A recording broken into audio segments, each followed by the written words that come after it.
Hello friends, welcome. Wednesday, the 29th of January, 2025. Today I'm using the Zend Out Journey Tarot, and let's have a look and see how can we make this day awesome. What do we need to know? What do we need to be mindful of? Where do we need to be placing our energy and our attention on this glorious Wednesday? Right, cards are shuffled, and let's take that one over there. We have the Page of Wands. Now, I love the fact that our Page of Wands is sitting in a bit of a meditative pose, but we need to notice this bright orange crystal that he has here in his solar plexus. Solar plexus is where we hold all our energy. Now, it's quite interesting. I'm actually going to switch it on now. It's quite interesting that I decided I needed to put a little ad up for my meditation club. And I was going to put it on only towards the end of the reading, but this tells me put it on now.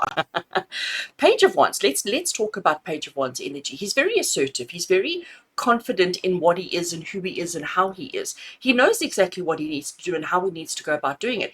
But he's not so quick to rush in. He's eager and he's like, oh, I want to go, I want to go, I want to go, I want to do, I want to do, I want to do. But he also understands that sometimes there is benefits in taking your time and thinking, taking your time and strategizing, taking your time and coming up with what you're going to do.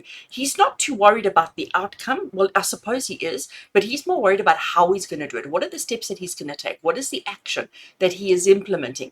How is he going about doing the things that he wants to do? So our Page of Wands, as I said, he is, let's just get it into focus. He's contemplating, okay? He's contemplating, he's thinking. Notice the little smile on his face. That little smile on his face tells you that he's confident, that he knows exactly what he needs to do and how he's going to do it.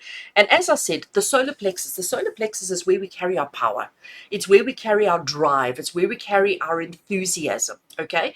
And this is exactly what he's doing. So he's got all this drive, he's got all this ambition, he's got all this enthusiasm, and he knows exactly what he needs to do. But he's taking a minute to ground himself first. Why? Because he doesn't want to waste his energy. He doesn't want to waste his time. He doesn't want to run off on a tangent and actually not achieve his goals. So he's just bringing himself down first. And, sometimes I think we all need to do that.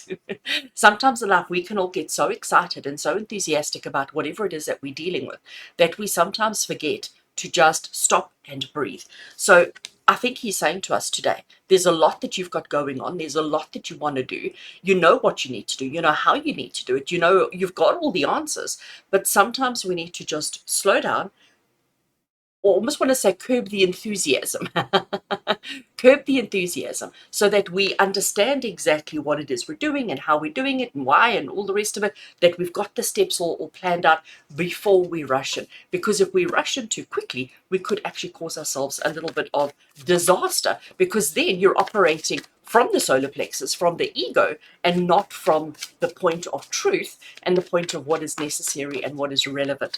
So we need to make sure that we are keeping ourselves grounded, that we are keeping ourselves well centered, and that we are acknowledging the truth within ourselves. So sometimes taking a minute is what makes you successful. Let's take another card, and I want one from the middle of that group. Am I going to get it right? No. Right, we're just going to take that one over there. What do we have? We have the Six of Cups. So here we have a whole lot of hands, and they're all coming together. Notice that they are sharing. Okay, so the one is pouring into the other, and it's almost like the old pouring into the new, or the new pouring into the old. It's this kind of exchange between then and now, now and then. So whether that is in the past, whether that is in the future, this is the card of reminiscing. This is the card of thinking back to a time when life was easier, simpler, and less complicated.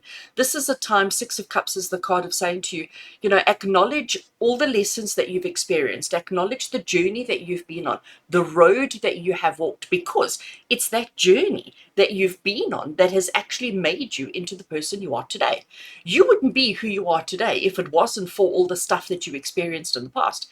If you hadn't experienced all of that, whatever that may be for you, if you hadn't experienced that, you wouldn't be the amazing, wonderful person that you are today. Your lessons, your understanding, your comprehension of life is because of your past, because of your experiences, good, bad, and the ugly. So this is the card of just acknowledging and also realizing that every new step that we take a piece of our old self with us. And I think that's so important. You know, we're all on this mission of reinvention. We're all on this mission of being better versions of ourselves. And I agree with that. I think it's important that we do. I think it's important that we progress and that we grow and that we become enlightened and we do all of those kind of glorious things. But we must never ignore our past. We must never neglect our past. Our past doesn't define us. Okay, let me just clarify that. Our past does not define us, but our past created us. So you can choose, you will know for yourself whether you're happy with what you've been created as. You will know whether you are happy with how you've been and how you are and the person you are because of your past. But going forward, you get to decide for yourself if that's who you want to be today. You get to decide for yourself if going forward you want to carry those same lessons, those same experiences, and those same understandings. So when we put these two together, and if I can just get them in the right order. When we put these two together, we've got this card of rushing ahead, wanting to do all the things and achieve all the things and accomplish the things, but recognizing that we need to stop and we need to ground and center. We also need to acknowledge who we've been in the past, how we got to where we are today. And maybe this is him giving gratitude. Maybe this is him acknowledging the lessons, acknowledging the experiences, and giving gratitude for all that he is as well. But it's about definitely grounding yourself, centering yourself before charging in, before going forward. But also it's about understanding the lessons that you've learned from your past and acknowledging that they might have been, well, they definitely were wonderful lessons, but they might not always have been correct for you. So it's about taking from the past, taking it with you, but choosing what you take with you. And you can't do that if you're not grounded, if you're not anchored in your truth of who you are and what is important and relevant in your life. So friends, today, don't rush into anything. Don't charge in like a bull in a china shop. Ground yourself, center yourself, anchor yourself in your now, in your truth.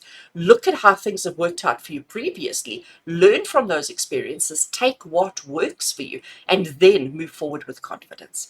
I do hope that you have the most amazing Wednesday. I nearly said Tuesday. Have the most amazing Wednesday. And for all of my members on the inspired and motivated levels, tiers on my channel, I will see you tonight for live readings. And for everybody else, I'll see you tomorrow. Take care.